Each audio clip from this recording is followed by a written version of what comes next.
अस्सलाम वालेकुम dear students. आज हम पढ़ेंगे Arrhenius concept. Arrhenius concept Swedish का एक केमिस्ट था जिसका नाम था स्कैनेट आर्हेनियस, और उसने ये कंसेप्ट पेश किया था 1884 में। According to Arrhenius, acid is a chemical substance that dissociates, that ionizes in aqueous solution to give hydrogen ion. Acid जो है ना वो एक ऐसा सब्सटेंस है अकॉर्डिंग टू आर्हेनियस जो कि हाइड्रोजन आयन देता है जब हम उसको वाटर में डिसॉल्व करते हैं, वाटर में हम डालते हैं तो ये हमें हाइड्रोजन आयन दे देता है। ऐसी चीज को हम एसिड कहते हैं। फॉर एग्जांपल जनरली ये एक जनरल एसिड है, जब हम उसको वाटर में डालते हैं तो हमें हाइड्रोजन आयन और नेगेटिव स्पीशी हासिल हो जाती है। तो ऐसे सब्सटेंस को जो हमें H पॉजिटिव देते हैं आर्हेनियस एसिड कहते हैं। मखसूस मिसाल लेते हैं हम। फॉर एग्जांपल HCl है, जब हम उसको पानी में डालते हैं तो हमें क्या हासिल होता है? हाइड्रोजन आयन और chloride ion.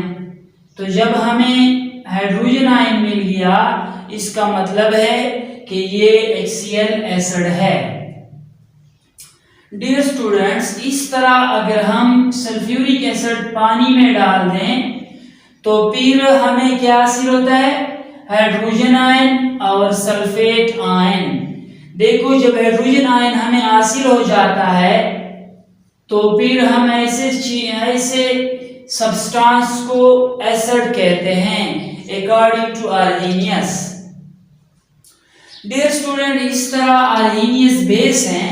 Arrhenius base is a chemical substance that dissociates in aqueous solution to give hydroxide ion।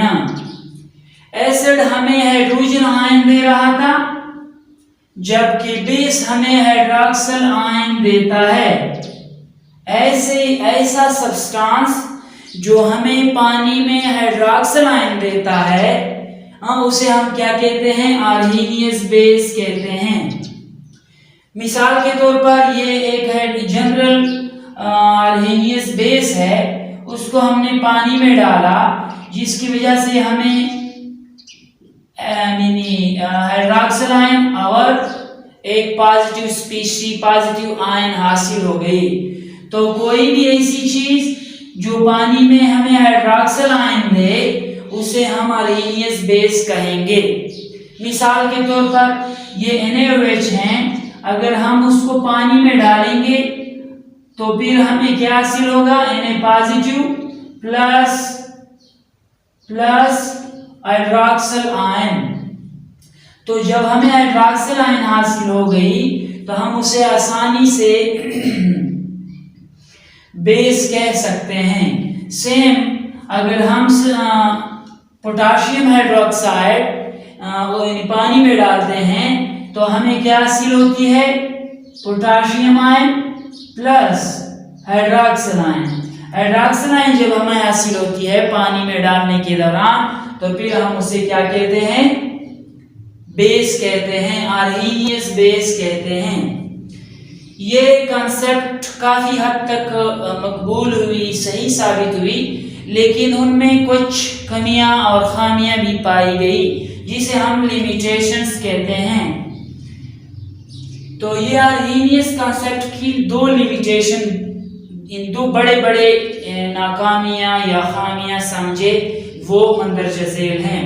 This concept is limited only to aqueous medium and does not explain the acidity and basicity of the substance in non-aqueous medium।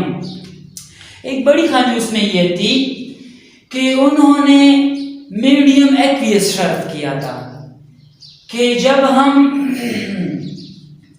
Acid या base लेते हैं तो उसके लिए ज़रूरी है कि हम क्या यानी वो किस तरह लेंगे, हम उसको पानी में डालेंगे। पानी में डालेंगे तो ये होगा, पानी में डालेंगे तो वो होगा। अगर एक्वियस मीडियम ना हो तो उसकी एक्सप्लेनेशन नहीं हो सकती थी। इस वजह से ये जो है ना ये उसकी एक ड्रॉबैक है। तो फॉर एग्जांपल हम कोई मतलब सोल्यूशन बनाते हैं, एक्वियस नहीं है, एक्वियस मीडियम से हट कर है, दूसरा मीडियम है, फॉर एग्जांपल किसी अल्कोहल में बनाते हैं, किसी जो है ना मतलब दूसरा मीडियम हमने लिया है उसमें बनाते हैं जो नॉन एक्वियस है, तो फिर इसको हम जो है ना एसिड या बेस को मालूम नहीं कर सकते। इस तरह अर्हेनियस कॉन्सेप्ट जो था, अर्हेनियस कॉन्सेप्ट वो लिमिटेड हैं। किस हद तक लिमिटेड है? वो लाजमी करार देते हैं कि एसिड जो होगा वो हाइड्रोजन आयन खारिज करेगा और बेस जो होगा वो हाइड्रोक्साइड आयन खारिज करेगा।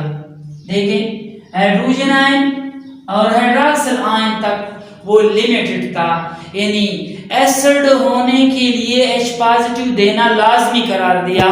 इस तरह बेस होने के लिए उसने हाइड्रोक्सिल आयन जो है ना वो लाजमी करार दिया। ऐसी हालांकि ऐसी भी चीज़ें थे, यानी ऐसे एसिड्स और बेस थे जो वो तो पानी में हाइड्रोजन आयन नहीं जो है ना दे रहा था, लेकिन एसिडिक इन नेचर था। इस तरह जो है ना हाइड्रोक्सिल आयन नहीं दे रहा था, लेकिन इसके बावजूद वो क्या था, बेसिक इन नेचर था। फॉर एग्जांपल इसके मुताबिक हम कार्बन डाइऑक्साइड की एसिडिटी नहीं बयान कर सकते और इसके मुताबिक हम अमोनिया की बेसिसिटी बयान नहीं कर सकते।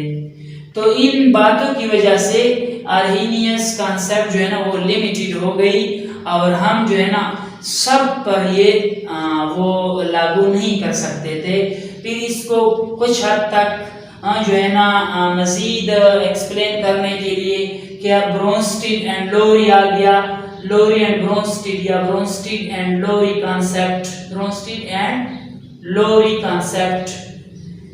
फिर उससे भी कुछ चीज़ें जब रह गए तो उसके लिए क्या आ गया, लीवियस कॉन्सेप्ट आ गया। तो इन तीनों ने, अर्हेनियस, ब्रोंस्टीड एंड लीवियस ने कुल मिलाकर फिर एसिड बेस की मुकम्मल जो है ना वो तफसील बता दी। आगे जाएंगे, आगे वीडियो में जो है ना ब्रोंस्टीड एंड लोरी और इस तरह जो है ना फिर लीवियस कॉन्सेप्ट आपके साथ शेयर करेंगे। उम्मीद है इसमें कोई भी मसला नहीं रहेगा।